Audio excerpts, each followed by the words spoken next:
ჩინეთი ერთ-ერთ ყველაზე დიდ დამარცხებულად ჩანს აშშ-ის ისრაელისა და ირანის ომში. პეკინს ბომბები არ მოხვედრია, მაგრამ შოკის ის ტალღები უკვე ანგრევს მის სამრეწველო სისტემას ისეთი გზებით, რასაც უმეტესობა არ ელოდა. წლების განმავლობაში სი ძინპინი მსოფლიოს ეუბნებოდა, რომ ჩინეთი კატასტროფებისგან დაცულია. მან გაყიდა ციხესიმაგრის ეკონომიკის იდეა, სისტემა, რომელიც შექმნილია იმისთვის, რომ ყველა კრიტიკულ რესურსში თვითქმარი იყოს. მესიჯი იყო ნათელი, არც ერთი დარე შოკი ვერ გატეხდა ჩინეთს. სახელმწიფო მედია და ჩინელი ოფიციალური პირები ამ იდეას ავცელებდნენ. ეს მტკიცედ და თამამად ჟრერდა. მაგრამ როდესაც ირანში ომი დაიწყო, ბზარები თითქმის მაშინვე გამოჩნდა. ისავე ქარხნები, რომლებიც ნებისმიერი კრიზისის გადალახვას უნდა უზრუნველყოფდნენ, ახლა ნელდებიან. მოგების მარჟები მცირდება და მთელი გამძლეობის იმიჯი ნელ-ნელა ირღვევა. და აქ საქმე ჩინეთზე უფრო მასშტაბურია. როდესაც მსოფლიოს უდიდესი საწარმოო ბაზა იწყებს ყევას, შედეგები ნიუ-იორკიდან ნაირობიმდე ვრცელდება და პირდაპირ გეხებაც კრენ. თუ ფიქრობთ, რომ საწვავის მაღალი ფასები უკვე მძიმეა, შემდეგი შეიძლება ბევრად უარესი იყოს. მოდით დავყოთ ეს ნაწილებად. რომ გაიგოთ, რატომ ეცემინება ჩინეთს, როცა ირანი გაცივდება, უნდა დავიტყოთ იმ ერთ რამეზე, რაც ყველაზე მეტად სჭირდება: ნავთობი. და არა უბრალოდ ნავთობი, არამედ იაფი ნავთობი, რომელიც ყველა იმ ქარხანას ამუშავებს. ჩინეთი ირანულ ნავთობს მხოლოდ მცირე რაოდენობით არ კედულობდა. ის მასზე იყო დამოკიდებული.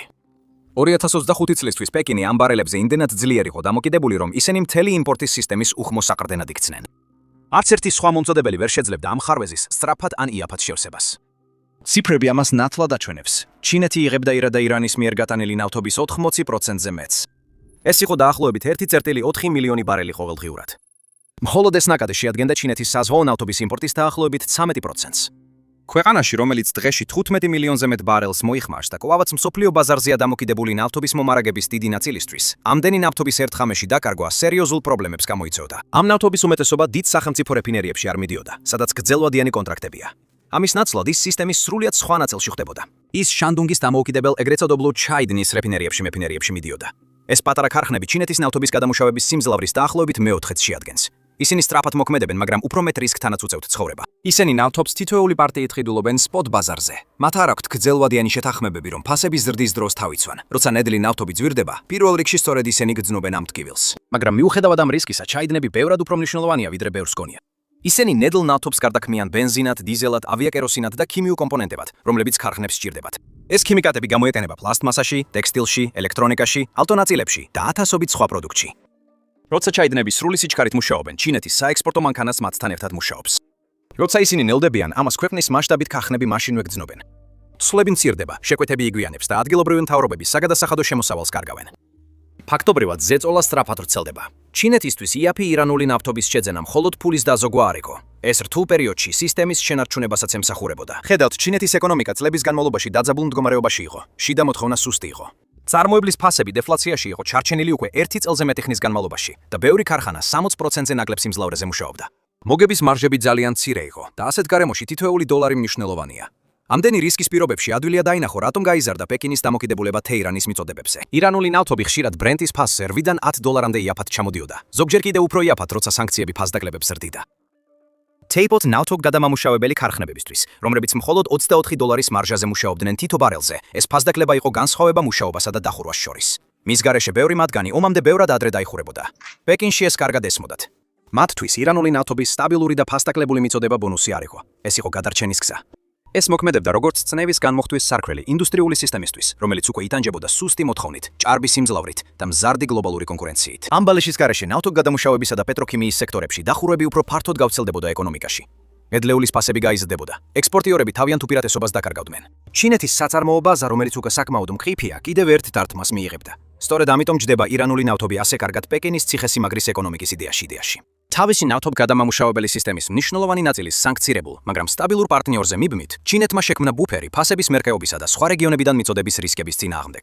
ეს იყო ჩუმი თვითდაცვის ფორმა. უზრუნველყო იაფი რესურსები, შეინარჩუნო ქარხნების მუშაობა და შეამცირო გარე ზეწოლა. მოკლედ, ირანული ნავთობი მეორეხარისხოვანი გარიგება არ ყოფილა. ეს იყო ფარული საყრდენი, რომელიც ინარჩუნებდა Teipot რაფინერიების მუშაობას, უზრუნველყოფდა ექსპორტის უწყვეტობას და ხელს უშლიდა მთელ სისტემას უფრო ღრმა შენელებაში ჩავარდნისგან. პეკინი მას დაეხრზნო, რადგან 2020-იანი წლების რთულ პირობებში რეალური არჩევანი არ ჰქონდა. შემდეგ მოვიდა 2026 წელი და ყველაფერი შეიცვალა. როდესაც აშშ-ისა და ისრაელის დართმებმა ირანს თებერვლის ბოლოს დაარტყეს და ჰორმუზის სრუტის გარშემო დაძაბულობა გაიზარდა, ნავთობის ნაკადი თითქმის ერთ ღამეში რისკის ქვეშ აღმოჩნდა. სწორედ მაშინ გაცხდა იაფი ირანული სიცოცხლის ხაზი. საქმე არ იყო იმაში, რომ ირანმა გაყიდვა შეწყვიტა, არამედ ომმა შეუძლებელი გახადა ბარელების ძველი ფასით გადაადგილება. და სწორედ მაშინ მოხდა ნამდვილი შოკი. ახლა ფასდაკლებები გაქრა. ზოგ შემთხვევაში ისეთ ადგილებში, როგორიცაა დონგინი, გადამამუშავებლები მოულოდნელად გლობალურ ფასზე მეტს იხდიან. დაახლოებით 1.52 დოლარით მეტი ბრენტის ფასზე, მაშინ როცა სულ რამდენიმე თვის წინ ისინი დიდ ფასდაკლებებზე ნამცვლილებამ, ერთიანად გააქრო მათი უპირატესობა. მარჟები, რომლებიც ისედაც მცირე იყო, თითქმის ერთ ღამეში უარყოფითში გადავიდა. პეკინმა სწრაფად იმოქმედა ზიანის შესაკავებლად, რადგან როგორც მალე ნახავთ, ეს ზიანი დამანგრეველია. ჩინელმა ოფიციალურმა პირებმა ახალი იმპორტის კვოტები დააწესეს, დაახლოებით 55 მილიონი მეტრული ტონა, რათა მიწოდება შეუფერხებლად გაგრძელდეს.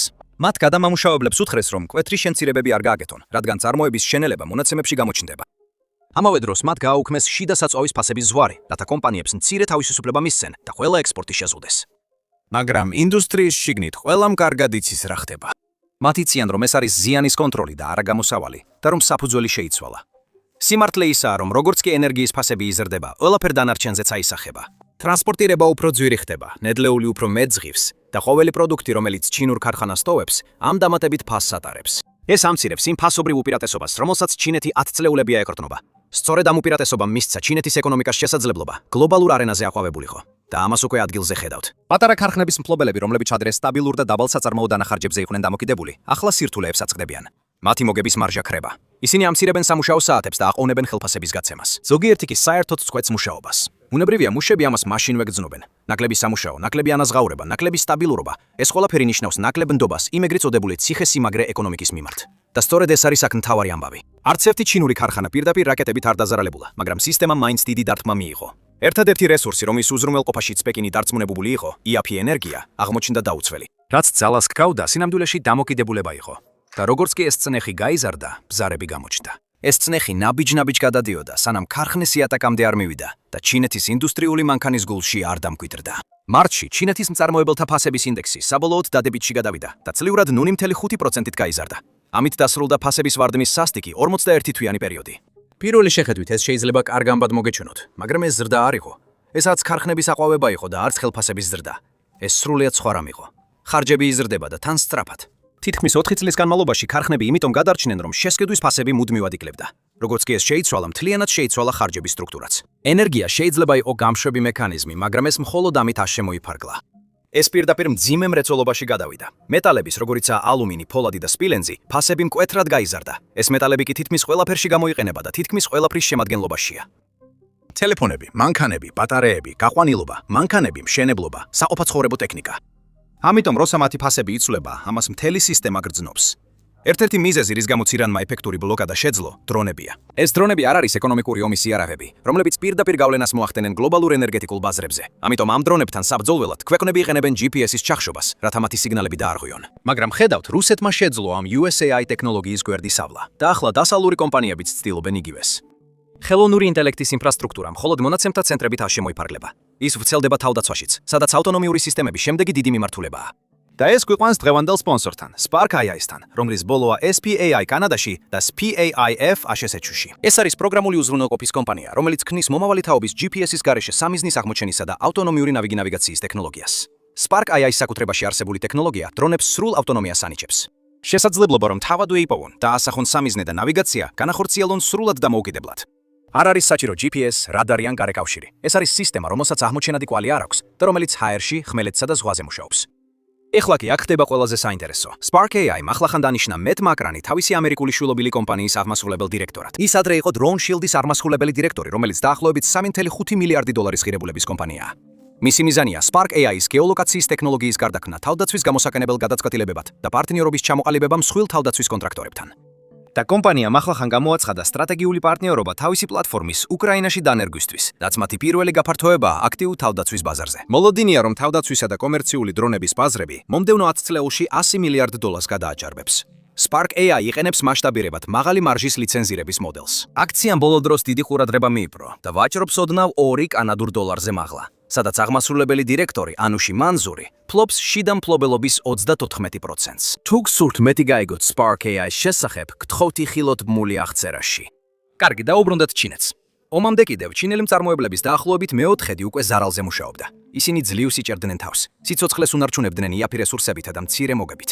ეხლა ეს მცირე მოგება ორივე მხრიდან იჭკლიტება. ომის შედეგად ხარჯები იზრდება, მაგრამ მოთხოვნა მაინც სუსტია. ეს ყველაზე ცუდი კომბინაციაა. მაგალითად, ავიღოთ პლასტმასის სექტორი. მალე უფრო დეტალურად განვიხილოთ მათ, მაგრამ ეხლა მნიშვნელოვანია გავაცნობიეროთ, რომ სამხრეთ ჩინეთის ზოგიერთ რეგიონში ხარჯები რამდენიმე კვირაში 60%-ით ეს არ არის თანდათანობითი ზრდა, ეს შოკია. Wenjiaos ქარხნებს, რომლებიც ყოველდღიურ პროდუქტებს აწარმოებენ, ფასების გაზრდა მოუწიათ მხოლოდ იმისთვის, რომ მუშაობა გაეგრძელებინათ. არა იმისთვის, რომ გაიზარდონ ან გაფართოვდნენ, არამედ უბრალოდ კიდევ ერთი თვე გადარჩენისთვის. ახლონდებარე იუში მოვაჭრეები ამბობენ, რომ მომწოდებლები ფასებს დღეში 3-ჯერ ცვლიან. და მიუხედავად ამისა, გადარჩენა მაინც გარანტირებული არ არის. სისუსტე უკვე არსებობდა ზედაპირის ქვეშ. წლების განმავლობაში ჩინეთში მომხმარებელთა მოთხოვნა სუსტი რჩებოდა. პანდემიის შემდეგ მცირე ზრდა იყო, მაგრამ ის სწრაფად გაქრა და ხარჯვა რეალურად აღარ აღდგენილა. ამავე დროს ახალგაზრდებში უმუშევრობა მაღალი დარჩა. მილიონობით კურსდამთავრებული სამუშაო ბაზარზე შევიდა, მაგრამ აღმოჩნდა, რომ სტაბილური და კარგად ანაზღაურებადი შესაძლებლობები ნობობები ნაკლები იყო, ვიდრე ელოდნენ. ესეც საკმარისი იყო, რომ ხალხი ფრთხილად გამხდარიყო და ამას ზედ უძრავი ქონების კრიზისიც დაემატა. უძრავი ქონება ჩინეთში ოჯახური სიმდიდრის საკრდენი იყო. სწორედ იქ ინახავდნენ ოჯახები თავიანთ ქონებას და მომავალთან დაკავშირებით თავს დაცულად გრძნობდნენ. მაგრამ როცა უძრავი ქონების ბაზარი დასუსტდა, უსაფრთხოების ის შეგრძნება შეირხა. სახლები აღარ აღიქმებოდა გარანტირებულ აქტივად. ისინი გაურკვევდა რისკიან აქტივებადაც კი მიიჩნეოდა. როგორც კი ეს ნდობა იკლებს, ქცევებიც იცვლება. ოჯახები წყვეტენ გაფართოებაზე ფიქრს. ისინი წყვეტენ დიდი შენაძენების დაგეგმას. სახლების, მანქანების ან საყოფაცხოვრებო ტექნიკის ყიდვის ნაცვლად თავს იკავებენ. ისინი ელოდებიან და ეს მოლოდინი მთელ ეკონომიკაზე ვრცელდება. ეს სევინგსის მონაცემებში აშკარად ჩანს. საოჯახო დანაზოგების მაჩვენებელი 10 წლეულების უმაღლეს ნიშნულს აღწევს, მაგრამ ეს მხოლოდ სტატისტიკა არ არის. ეს გიჩვენებთ, რას გრძნობენ ადამიანები. ეს გამოხატავს სიფრთხილეს, ზოგჯერ კი შიშსაც. ოჯახები ემზადებიან უფრო რთული დროისთვის. ირჩევენ, დაიცვან ის, რაც აქვთ, ნაცვლად იმისა, რომ დახარჯონ. ეკონომიკაში, სადაც მოხმარებას დიდი როლი აქვს, ნაკლები ხარჯვა ნიშნავს ნაკლებ აქტივობას. როცა ადამიანები ნაკლებს ხარჯავენ, ქარხნები ნაკლებ შეკვეთებს იღებენ. როცა ქარხნები ნელდება, სამუშაო ადგილები ნაკლებად სტაბილური ხდება. და როცა ადამიანები თავს ნაკლებად უსაფრთხოდ გრძნობენ, ისინი კიდევ უფრო მეტს ზოგავენ. ასე რომ სისტემა თავის თავს კვებავს, მოთხოვნა სუსტდება, წარმოება ნელდება, ნდობა იკლებს და დანაზოგი ისევ იზრდება. ყოველი ნაბიჯი შემდეგს აძლიერებს. დროთა განმავლობაში მთელი ეკონომიკა უფრო მძიმე, ნელი და მყიფე ხდება. აი რატო გახდა გარე ხარჯობრივი უპირატესობებები ასეთი მნიშვნელოვანი? იაფი რესურსები, მაგალითად ფასდაკლებული ირანული ნავთობი, ეხმარებოდა ქარხნებს მუშაობაში, მაშინაც კი როცა მოთხოვნა სუსტი იყო. ისინი როგორც საკრდენი ბოძი, სისტემას ინარჩუნებდნენ მაშინ, როცა შიდა იმპულსი იკლებდა. ამ ბალიშის გარეშე შენელება ბევრად ადრე და ბევრად მკვეთრად გამოჩნდებოდა. ეხლა ჩინურ ქარხნებს სასტიკი არჩევანის წინაშე დგანან. თუ ისინი ფასებს გაზრდიან, რათა გაზრდილი ხარჯები დაფარონ, უცხოელი მყიდველები შეიძლება ყოფმანობდნენ, ან უბრალოდ უარი თქვან. შეკვეთები შეიძლება გადავიდეს უფრო იაფ ქვეყნებში, როგორიცაა ვიეტნამი ან ინდოეთი. ეს ტენდენცია უკვე დაიწყო ბოლო წლებში და ჩინურ ფასებში მოულოდნელი ზრდა მხოლოდ დააჩქარებს მას. მაგრამ თუ ქარხნები ფასებს დაბაბალ დონეზე შეინარჩუნებენ და ბიზნესს შეინარჩუნებენ, ისინი თითოეულ წარმოებულ ნივთზე ფულს კარგავენ. ეს უკვე აღარ არის სიცოცხლის უნარიანი ბიზნესი, არა? როგორც ხედავთ, ორივე გზა დიდ ზეწოლას იწვევს და ეს ზეწოლა კიდევ უფრო იზრდება. ამავე დროს კიდევ ერთი პრობლემა ვრცელდება მთელ სისტემაში. მიწოდების ჯაჭვი თავად იწყებს დაძაბულობის აშკარა ნიშნების გამოვლენას. საბოლოოდ, ნავთობი მხოლოდ მანქანებისა და სათვრთოებისთვის საწვავი არ არის. ის ასევე წარმოადგენს პლასტმასის, ქიმიკატებისა და ათასობით ყოველდღიური პროდუქტის ნედლეულს, რომლებზეც თანამედროვე ცხოვრებაა დამოკიდებული. როდესაც ნავთობის მიწოდება მცირდება, მისი ეფექტი სწრაფად ვრცელდება მთელ ჯაჭვზე. ყველაზე აშკარად დაძაბულობა პლასტმასის ბაზარზე ჩანს. ძირითადი მასალების, როგორიცაა პოლიეთილენი და პოლიპროპილენი, ფასები ბოლო 4 წლის განმავლობაში არნახულ დონემდე გაიზარდა. მხოლოდ პოლიეთილენის ფასი რამდენიმე კვირაში თითქმის 37%-ით გაიზარდა. ეს ფასების ცვლილებები კომპანიების ცხილებში არ რჩება დაფარული. ისინი აშკარად ჩანს რეალურ ცხოვრებაში. აი მაგალითად, ჟენგ მულტაო დუნგუანში. დარწმუნებული ვარ, სწორად ვერ წარმოთქვი. ეს არის დატვირთული ადგილი, რომელსაც ხშირად პლასტმასის ქალაქს უწოდებენ. ეს არის პლასტმასის ვაჭრობის ერთ-ერთი ყველაზე დატვირთული ჰაბი მსოფლიოში. და მოულოდნელად აქ რეალური წნეხი იგრძნობა. სათვრთოები ახლა კილომეტრებზე დგანან რიგში, რომ მარაგი მიიღონ. ზოგ ადგილას საცობები 6 ან თუნდაც 9 მილზე იძელება. საწყობები, სადაც ადრე რამდენიმე კვირის მარაგი ინახებოდა, ახლა რამდენიმე დღეში იცლება. როცა მარაგი მცირდება, ქცევაც სწრაფად იცვლება. წარმოებლებმა პანიკური შესყიდვები დაიწყეს, უბრალოდ იმისთვის, რომ რაც შეიძლება მეტი მოიპოვონ. ხარჯები იმაზე სწრაფად იზრდება, ვიდრე ვინმეს რეაგირება შეუძლია და ეს გავლენა მხოლოდ ერთ ქალაქში არ ჩერდება. ეს პლასტმასები გამოიყენება საკვების შეფუთვაში, სამედიცინო მასალებში, სათამაშოებში, ავტონაწილებში და ელექტრონიკაში. ისინი თითქმის ყველა თანამედროვე წარმოების ნაწილს ეხება. როდესაც პლასტმასის ფასები მკვეთრად იზრდება, ყველა პროდუქტი, რომელიც მათზეა დამოკიდებული, უფრო ძვირი ხდება დასამზადებლად. ზოგიერთი მასალის ფასი არა მხოლოდ გაიზარდა, არამედ დრამატულად გაიზარდა. ზოგიერთი ტიპის პოლიეთილენის ფასი ჩინეთში გაორმაგდა, მას შემდეგ რაც ირანზე თავდასხმები დაიწყო. კარბონის ბოჭკოც კი, რომელიც გამოიყენება მანქანებსა და მაღალი კლასის პროდუქციაში, კიდევ 20%-ით გაზვირდა.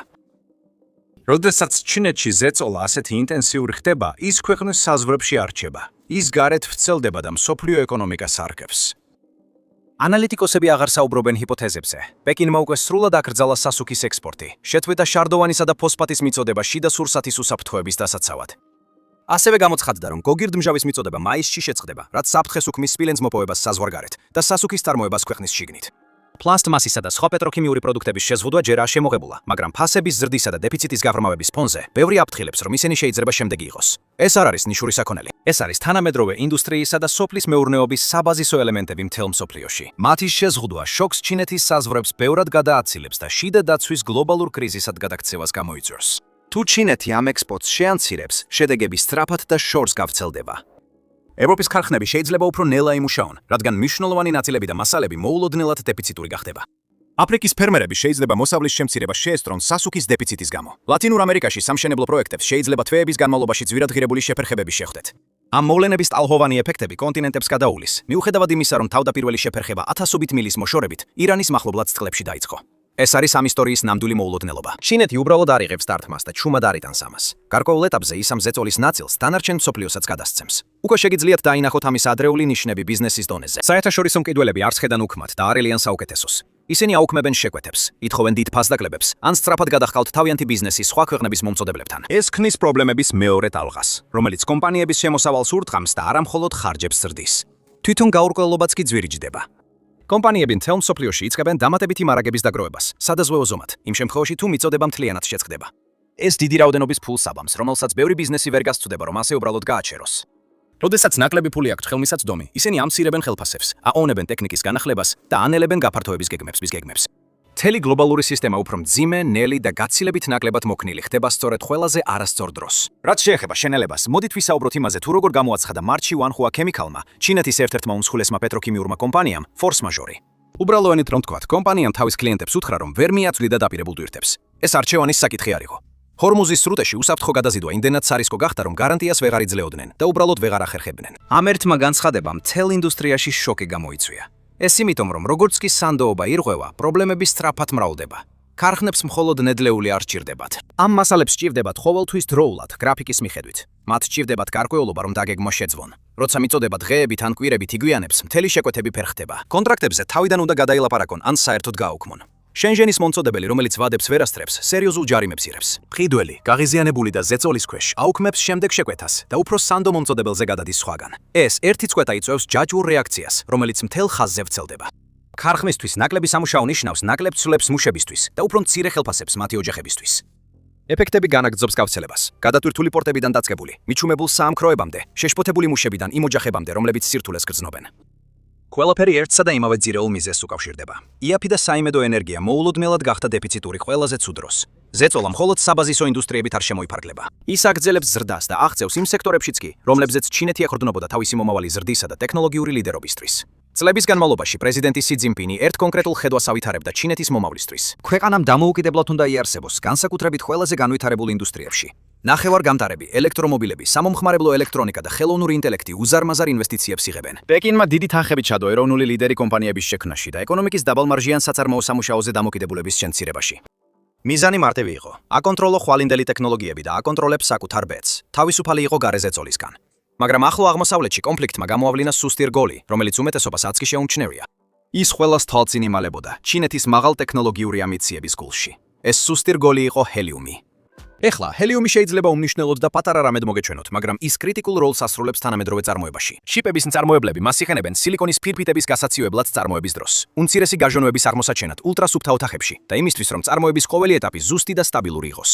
სტაბილური მიწოდების გარეშე შეცდომების რაოდენობა იზრდება, გამოსავლიანობა იკლებს და მთელი საწარმოო ხაზები ნაკლებად სანდო ხდება. ინდუსტრიაში, სადაც თუნდაც უმცირესმა დეფექტმა შეიძლება მილიონობით ღირებულების პარტია გააფუჭოს, ჰელიუმი არჩევითი არ არის. ის აუცილებელია. პრობლემა სწრაფად წარმოიშვა.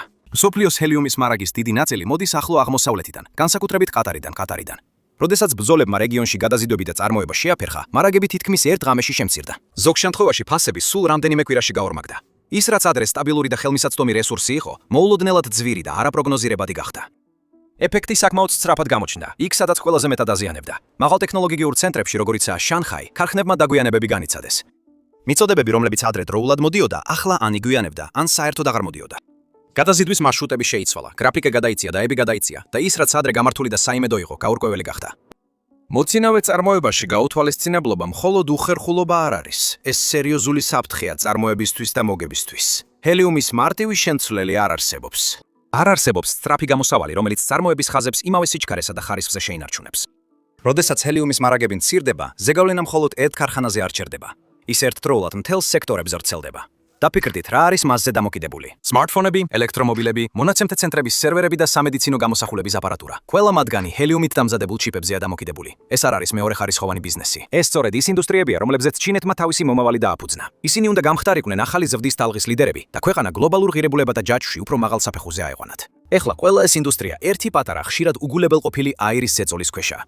და კიდევ ერთხელ, ამ დაძაბულობას ქარხნის იატაკზეც აშკარად ხედავთ. ნახევარგამტარების ქარხანა, რომელიც ადრე უცხოეთ რეჟიმში მუშაობდა, ახლა ნელდება. ხაზები არ ჩერდება იმის გამო, რომ შეკვეთები არ არის. ისინი ნელდებიან, რადგან ძირითადი მასალები აღარ არის საიმედო. ჰელიუმი უფრო ძვირი ღირს, მიწოდება გაურკვეველია და მუშები უყურებენ, როგორ დგანან მანქანები უმუქმედოდ იქ, სადაც უცხოეთი მოძრაობა იყო ჩვეულებრივი. უქმი დრო ნელ-ნელა შემოდის, წარმოება მცირდება და ხარჯები იზრდება. როგორც კი ეს შენელება იწყება, ის სწრაფად ვრცელდება. ნაკლები ჩიპი ნიშნავს ნაკლებ კომპონენტებს ელექტრონული მანქანებისთვის, რაც კიდევ ერთ წამყვან ინდუსტრიას ანელებს. ამავე დროს ხარჯების ზრდა ყველა მიმართულებით ანცირებს მოგებას. ის სექტორები, რომლებიც ჩინეთის წინსვლისთვის იყო განკუთვნილი, ახლა იმავე ზეწოლას განიცდიან, რაც ადრე ძველ ინდუსტრიებს შეეხო. ეს მაღალტექნოლოგიური სფეროები დაცული უნდა ყოფილიყო ეკონომიკის ყველაზე ძლიერი და სტრატეგიული ნაწილი. ამის ნაცვლად ისინი იგივე გამოწვევების წინაშე დგანან, როგორც დანარჩენი სექტორები. ამ ყველაფრის ფონზე პეკინი ახლა ძალიან რთულ მდგომარეობაში აღმოჩნდა. თითოეულ პოლიტიკურ გადაწყვეტილებას რისკი ახლავს. თუ ლიდერები ეკონომიკის სტიმულირებასა და ზრდის მხარდასაჭერად ხარჯების გაზრდას გადაწყვეტენ, ინფლაცია შეიძლება კიდევ უფრო გაუარესდეს. ენერგიისა და მასალების გაზრდილი ხარჯები სწრაფად აისახება სამომხმარებლო ფასებზე და პირდაპირ უთხრამს ოჯახებს. მაგრამ თუ ისინი თავს შეიკავებენ და ფრთხილად დარჩებიან, ეკონომიკური შენელება კიდევ უფრო გაღრმავდება. სუსტი მოთხოვნა და გაზრდილი ხარჯები ერთმანეთს ერწყმის, ქარხნები უფრო მეტად იბრძვიან გადარჩენისთვის, ზოგი იხურება და სამუშაო ადგილები ქრება. მარტივად რომ ვთქვათ, უმტკივნეულო გზა არ არსებობს. ეს ყველაფერი უკვე არსებულ პრობლემებს ემატება. ბევრ სექტორში ქარხნების ზედმეტი სიმძლავრე, საზღვარგარეთიდან მოთხოვნის შემცირება და სტრუქტურული სისუსტეები, რომლებიც წლებისგან კომპლექსმა ეს პრობლემები არ შექმნა, მაგრამ მათი მართვა ბევრად უფრო რთული გახადა.